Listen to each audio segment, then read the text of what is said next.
All right, this one is for the silent fighters. Yeah, I'm talking to you, the one who's fighting these invisible battles inside your own head, the one who feels like you've been putting on a brave face for maybe just a little too long. This explainer, it's for you. We're gonna dive deep into the ancient wisdom of Stoicism because it gives us this incredible toolkit to rewire our minds and finally start winning that internal war. So let me just ask you something straight up. Does it ever feel like your own mind is working against you, like it's the enemy? You could be in a perfectly safe, quiet room, and yet your mind is just screaming with fear or regret or shame. Sound familiar? I bet it does. And there's a reason for that. It's because the most dangerous, the most brutal battlefield, it's not out there in the world, it's right between your ears. Sure, external stuff can hurt us, absolutely, but it's our thoughts about those things that keep the pain alive, playing it on a loop, over and over and over again. You know, the ancient Stoics, they were all over this. The Roman Emperor Marcus Aurelius just nailed it with this line, and it's going to be our foundation today. You have power over your mind, not outside events. Realize this, and you will find strength. See? The whole game isn't about controlling what happens to you. It's about learning to control your response to it. Okay, so how in the world do we actually do that?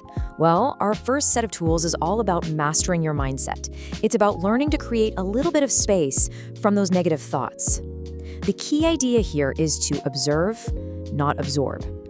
Now this is probably the most important truth we're going to talk about. You have to get this one. You are not your thoughts. Seriously, think about it. How many totally random, bizarre, or even negative thoughts fly through your head on any given day? If you were those thoughts, you'd be a completely different person from 1 minute to the next. You're the sky, the thoughts are just clouds passing by. And this slide just lays out the technique so perfectly. Look at the left. I am a failure. That's owning the thought. It feels heavy, like a chain, right? Now look at the right. I'm having the thought that I failed. See that little shift? That creates distance. That tiny change in language is you taking your power back. It's huge. The Stoic philosopher Epictetus said it perfectly. A thought only turns into suffering when we decide to believe it, when we give it our stamp of approval and say, yep, that's the absolute truth. Otherwise, you know what it is? It's just noise. It's just a cloud passing through your consciousness. And guess what? The exact same thing goes for your emotions. That initial flash of anger, that sudden wave of fear or jealousy, it's just a reaction. Think of it like a wave crashing on the shore. It hits hard and it feels overwhelming for a second, but if you just wait, if you don't act on it right away, it pulls back. It's not the final word. So you need a game plan for when that wave hits. And here it is. Number 1, pause. Just stop. Do nothing. 2, name it. Actually say to yourself, okay, I am feeling anger right now. And 3, delay your reaction.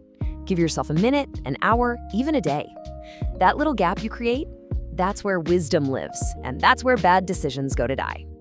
All right, let's build on that. Now we move into our next set of tools, which is all about learning to rewrite your reality by grabbing the pen and taking control of the story your mind is telling.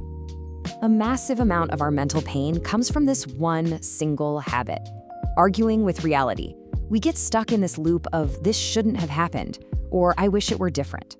A breakup, a lost job, a mistake we made. We just torture ourselves by fighting a battle that's already over. And the Stoics had this incredible name for the antidote, amor fati, which means a love of fate. Now, this does not mean you have to be happy about a terrible situation, not at all. It means you stop wasting your precious energy fighting the past. You accept it. You say, okay, this happened. And then you turn all of your focus to the only question that actually matters. So, what now? Let's make this super concrete with an example. Okay, here is the objective, neutral fact, you failed an exam. That's it. It's just a piece of data. But what does our mind do? It writes a story. A really painful, dramatic, and destructive story that goes something like this. I'm worthless and I'm never going to succeed. See how it takes one single event and blows it up into a permanent identity? So a Stoic would challenge you to ask a very simple, very powerful question. Which one of those is actually true? The fact or the story your mind just made up? Your brain is a storyteller, sure, but you are the editor. And a good editor never lets a false story go to print. Okay, so we've learned how to observe our thoughts and rewrite our stories. The final step is to build a mental fortress around ourselves by taking some real, tangible actions to protect our inner peace. Let's be brutally honest for a second. Your environment affects your thinking a lot. As the Stoic philosopher Seneca warned, you have to be really careful who you let into your life. The things on this list, the constant complainers, the toxic social media feeds, the clutter in your room, these aren't just minor annoyances. They are literally the fuel for your negative self-talk. You can't win the war in your mind if you're feeding the enemy every single day. Now, I want you to take a breath and really, really hear this next part. You are not broken. Sometimes that storm raging in your mind, it's not a sign that there's something deeply wrong with you. It's just a sign that you are tired. Physically, mentally, emotionally drained. Exhaustion isn't a character flaw, it's a biological signal. It's your body telling you it's time to recover. So stop treating rest like it's a weakness and start seeing it for what it is, a strategy. And our final weapon for building this fortress is gratitude.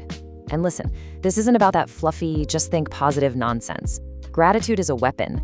It's a weapon because it forces your mind to confront what is real and what is good, and it shatters that tunnel vision of negativity that only ever focuses on what's missing.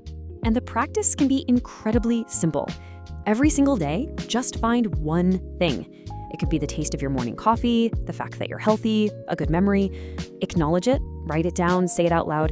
This tiny act becomes an anchor, and it keeps you from getting swept away by the storm of everything that's going wrong.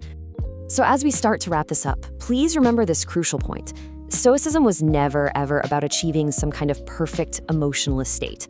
It's not about being a robot, it's about practice. It's about training your mind every day, the same way an athlete trains their body. So here's a quick rundown of the toolkit that we've put together today. You observe your thoughts, you don't absorb them. You accept reality first, and then you act. You remember your first emotion isn't the whole truth. You are the editor of your own stories. Rest is a powerful strategy, not a weakness. And you use gratitude as your armor. And so I'm going to leave you with this final thought to chew on. If you are not your thoughts, but you are the one who observes them, then who is actually in control? The answer to that question? Well, the answer to that question changes absolutely everything.